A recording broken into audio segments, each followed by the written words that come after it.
The day the Mona Lisa vanished, a tale of obsession, incompetence, and stolen fame. The year was 1911. Paris basked in the golden haze of a long, hot summer, but within the hallowed, marble halls of the Louvre, an air of quiet efficiency prevailed. The museum, a former royal palace of immense scale, was a city within a city, a labyrinth of galleries, offices, and service corridors. It was a place of 1,000 secrets, but one in particular was about to shake the art world to its core. Leonardo da Vinci's Mona Lisa was, at this time, a well-regarded but not yet transcendent figure. While she was admired by scholars and artists, she lacked the universal recognition she holds today. Visitors to the Louvre were often more captivated by the massive, dramatic canvases of David and Delacroix, or the classical grandeur of the Venus de Milo. The Mona Lisa was small, unpretentious, and hung in the Salon Care, a room so overflowing with masterpieces that her presence was almost that of a quiet footnote. The security of the era was equally modest, guards were few, and a casual atmosphere pervaded the museum, which was more of a grand, public space than a fortress for its treasures. This sense of complacency was precisely what Vincenzo Peruggia, a 29-year-old Italian glazier, would exploit. Peruggia was not a career criminal. He was an unassuming, hard-working man, a patriot driven by a singular, almost obsessive conviction. He had been hired by the Louvre to install protective glass over some of the museum's most valuable works, a modern security measure intended to prevent vandalism. It was during this work that the idea of the theft was born. Peruggia believed with all his heart that the Mona Lisa had been looted from Italy by Napoleon Bonaparte and was being held hostage in France.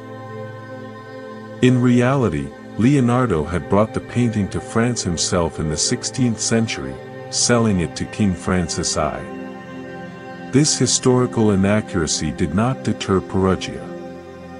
He saw himself as a cultural liberator, a hero who would return a piece of stolen Italian heritage to its rightful home. His plan, which he had meticulously, if naively, conceived, hinged on his familiarity with the museum's layout and its relaxed security protocols.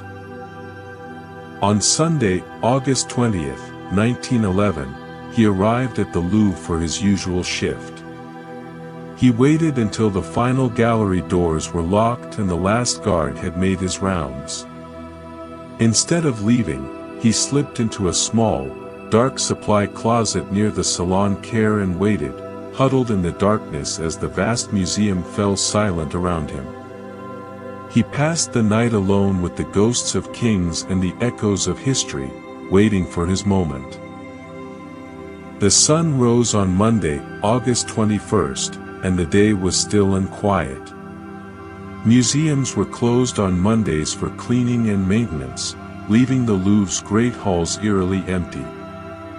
Peruggia, dressed in his white employee's smock, emerged from his hiding place and made his way to the Salon Care. He found the Mona Lisa hanging in its usual spot. With practiced hands, he unhooked the 200-pound masterpiece and carried it to a nearby staircase. There, using his tools, he pried the heavy glass and ornate frame from the wooden panel, leaving them behind as cumbersome relics. The wooden panel itself was surprisingly light and compact. He then wrapped the painting in his smock, tucked it under his arm, and began his short walk to freedom. His grand plan hit one small, but terrifying snag.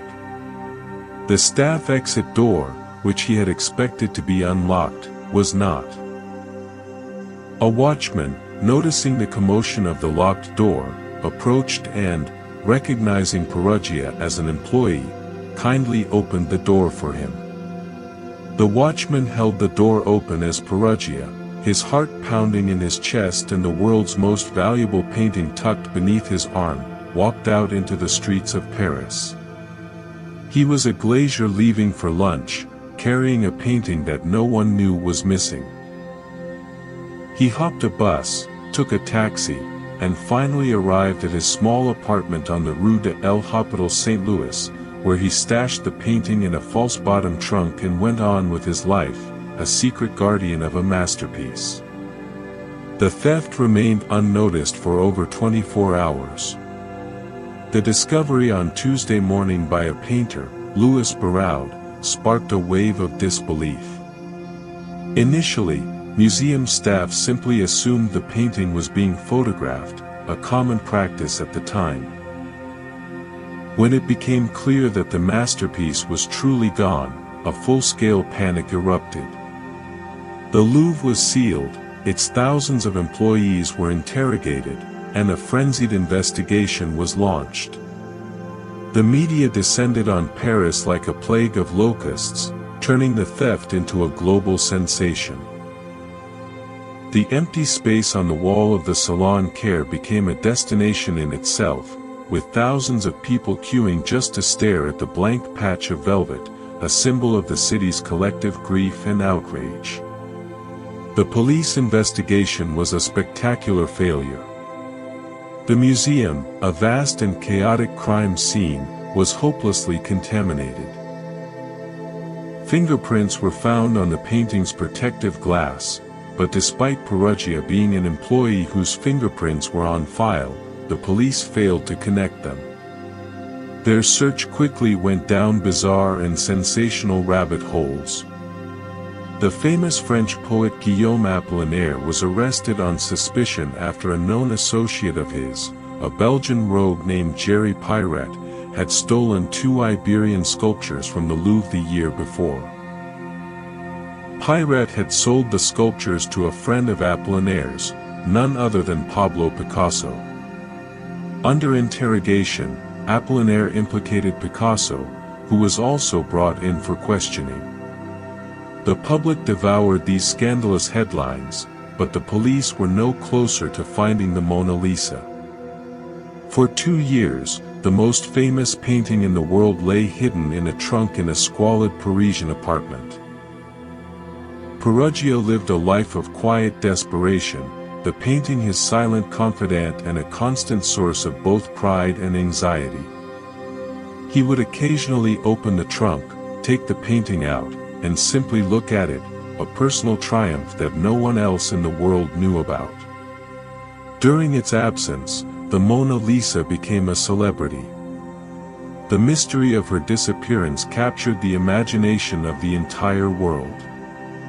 Her image was everywhere, on the front pages of newspapers, in advertisements, on posters.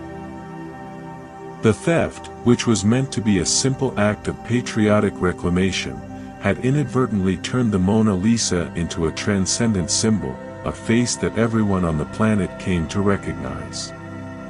The story reached its dramatic climax in late 1913.